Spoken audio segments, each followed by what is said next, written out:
We put a new book on Amazon, the Book of Mental Focus for Tennis and Life.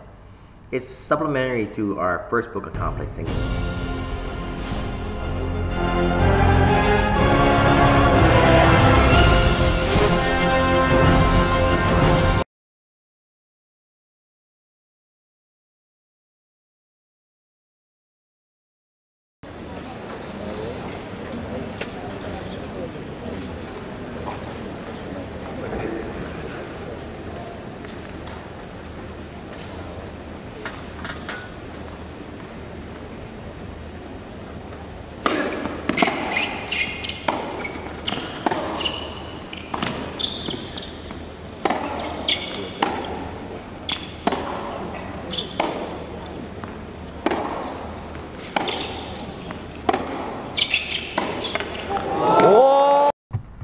So mental focus begins with simple things, then it gets a little bit harder. But you want to have a ritual, a way of doing things.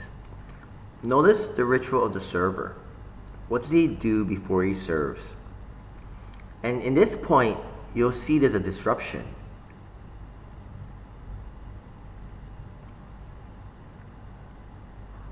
Right there. But before he doesn't just go back and start to serve, he'll redo his ritual. And it's a much longer ritual because there's a disruption. And so when you're serving, you want to do the same things over and over again. Now notice the returner's ritual along with the server.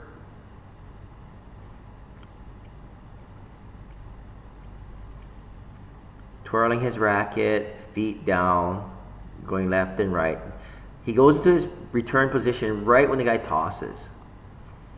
The return is very relaxed right here, still kind of twirling his racket. And as the guy goes into his motion,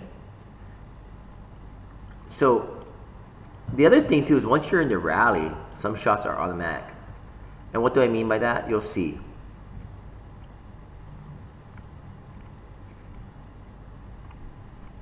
That's obviously a pattern, wide serve, open court shot. That is a reaction. That is a trained reaction to a defensive shot. He's in trouble. He's been trained to run to that ball and hit cross court. Now, once they're in the rally, they have time. They're playing shots and routines. This looks like a pattern this guy likes, this cross court backhand pattern.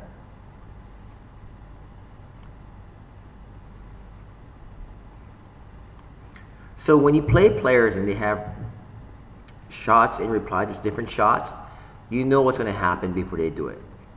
But in our book, what we're talking about is being able to focus. Like if there's a large crowd, you only focus on the court. And it's one of the hardest things to do when you play is just to focus on the court when there's people watching you.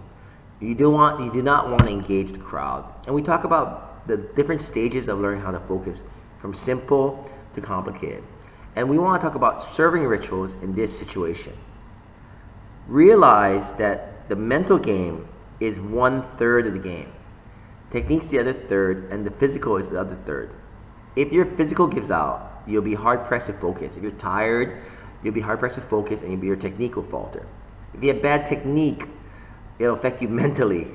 It doesn't matter what your physics is. If you have bad technique, and you can't do the same things over and over again. The three things are intertwined together, and you must work together to improve every area. People often neglect the mental side of the game. The serving ritual, you want to think what we do when you're ahead. You'll think about what you'll do when you're even, and you'll think about what you'll do when you're behind. Ahead, normally I just keep doing what I've been doing. If I've been serving and balling, or serving to a forehand, serving to a backhand, I keep doing it. If I'm even, I'll do what I do best, whatever shot that may be.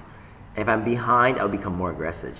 I try to visualize my serve going from my racket to my opponent. I plan out the possible reply to my shot, and then I normally say something to myself, like concentrate. Or mentally I say focus. Or I remind myself of what the game plan is in the match. But I have this ritual where I step to the line, I go into this routine, I bounce the ball 3 times, I visualize what I'm going to do, I think about what I'm going to do, and then I plan it out, and if I'm really nervous, I talk to myself to kind of calm my nerves. And mentally I just remind myself about the tactics. And this is what we do when we talk about, in our book, we talk about ways to Standardize and make things routine.